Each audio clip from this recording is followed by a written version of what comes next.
Hello once again, ladies and gentlemen. We're here looking at the 2006 Fermat paper, and we're on question 14. Alright.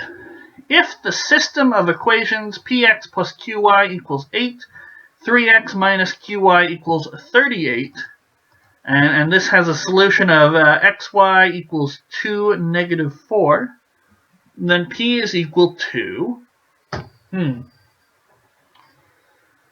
Alright, so what can I do? Well, I can take the x and y solutions and put them in, and then I will just get two equations, one in with just a q, and one with p and q, and we'll work with those. So 2, negative 4, and we're going to need to flip the page here.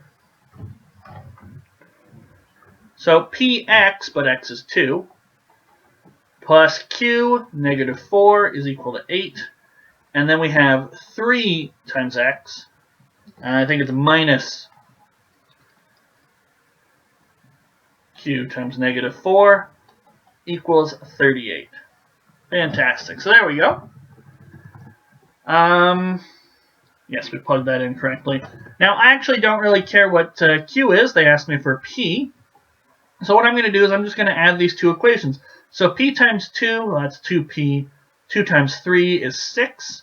And then q times negative 4 minus q times negative 4, that's just nothing. And 8 plus 38 is 46. So now I know 2p plus 6 is 46. 2p is 40. P is going to be equal to 20. Alright, so I feel like I did something wrong, though, because it seems way too big.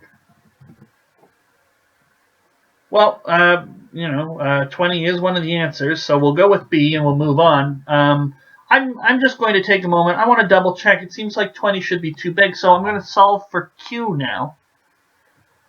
So just taking the second equation, I know 6, the two negative signs cancel out, so 6 plus 4 times Q is 38. 4Q should be 32. Q should be 8. 2 times 20 is 40. Minus 32 is, yeah, it is 8. Okay. This is the one we want. P is equal to 20. It seemed a little too big considering the 8 was there, but the bigger number was here and the small. Anyway, not that big a deal.